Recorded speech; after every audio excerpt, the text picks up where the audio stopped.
안녕하세요. 달라스 뮤직의 예니 선생님 최예나입니다. 오늘은 음표를 가르치실 때 주의해야 할 것 혹은 기억해야 할 것을 다루어 보도록 하겠습니다. 오늘 제가 말씀드리는 중요한 거 3가지, 이 3가지만 기억하셔도 엄마표 레슨을 하시던 혹은 개인 레슨 하시든 학원을 하시든 굉장히 큰 도움이 될 거라고 확신합니다. 음표를 가르치실 때 중요한 것 첫 번째는 바로 아이의 성향에 맞게 가르치세요입니다. 음표를 가르치는 교재도 세상에 너무나 많고 또 각 교수법에서 리듬을 가르칠 때 이것이 중요하다라고 말하는 것은 굉장히 다양하고 많습니다. 그래서 아마 어떤 방법으로 가르쳐야 가장 효과적일까? 또 어떤 방법이 옳고 그를까 고민을 많이 하실 텐데요. 아이들을 가르쳐보면 많은 아이들이 헷갈려하는 것이 4보다 8이 큰데 왜 8분음표가 더 짧냐예요. 수학적으로 접근하는 것이 편한 친구들은 이걸 쪼개서 계속 박자가 짧아진다는 거를 노출해주면 아마 이해가 훨씬 빠를 거예요. 반면 감각적인 친구들은 연주하면서 혹은 리듬말을 붙이면서 배, 사과 이렇게 익히는 것이 훨씬 좋기 때문에 계속 음악적으로 청각적으로 접근하시되 굳이 이게 16분음표는 16등분이 난 거야, 이거를 계속해서 이해시키려고 할 필요는 없겠죠.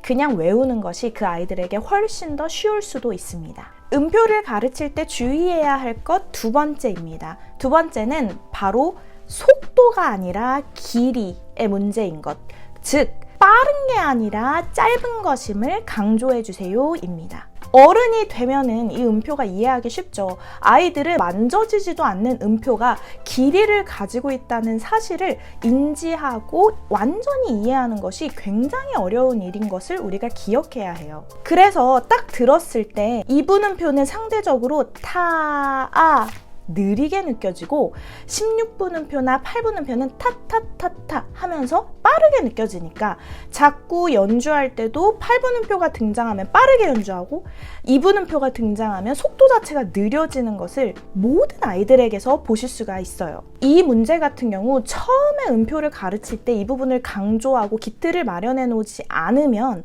계속해서 연주할 때마다 발생하는 문제가 될 수 있습니다. 그래서 계속해서 언급을 해주시는 거예요.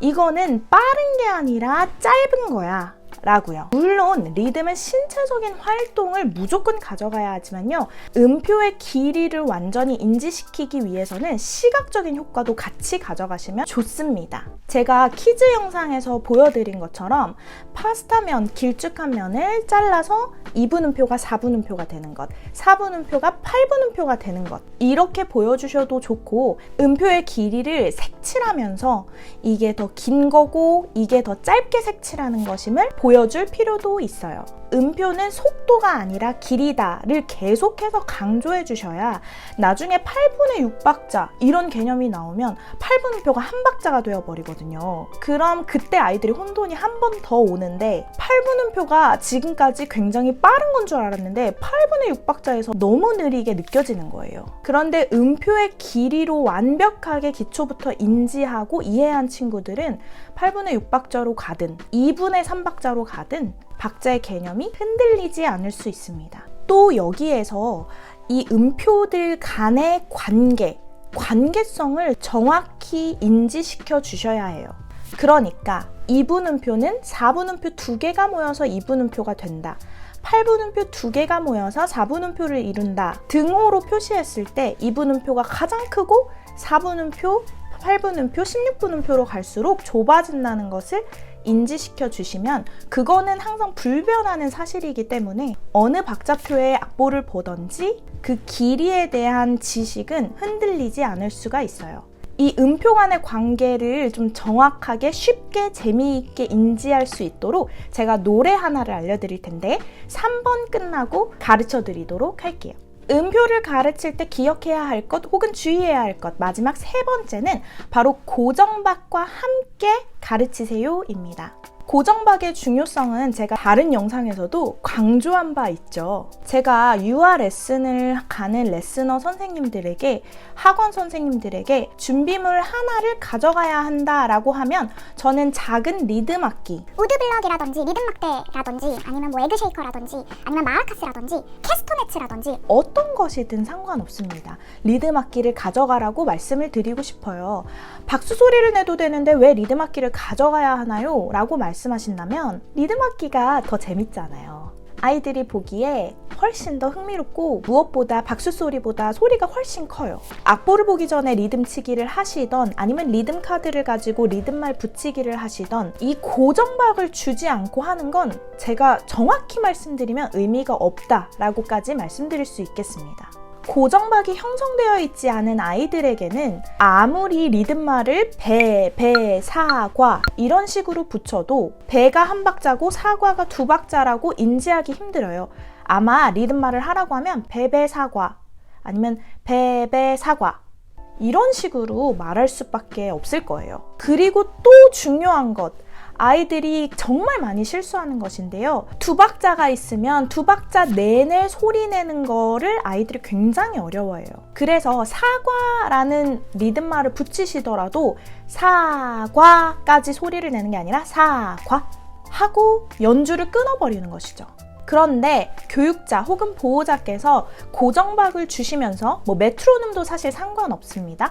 고정박을 주시면서 리듬말을 읽도록 하면 한 박자, 두 박자, 반 박자의 리듬감이 정확하게 형성될 뿐 아니라 고정박 소리가 일정하기 때문에 그 다음 고정박 소리가 날 때까지 소리를 계속해서 내는 훈련을 할 수가 있어요.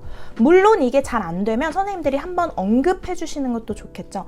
여기 끝까지 소리를 내줘야 이분음표야, 이렇게요. 또 여기에 덧붙여서 말씀을 드리면 이렇게 해도 소리를 끝까지 음표가 채워질 때까지 내는 것을 어려워한다, 그게 잘 안 된다 하는 친구들은 허밍으로 리듬치기를 해보셔도 좋아요. 4분음표, 4분음표, 2분음표면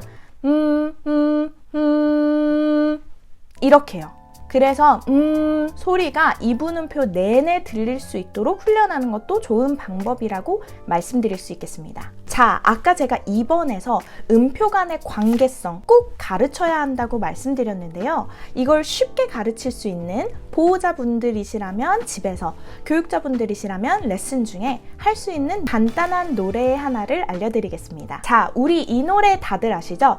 바위돌 깨뜨려 돌덩이. 이 노래를 그냥 음표로 바꾸어 주는 거예요. 제가 한번 불러볼게요.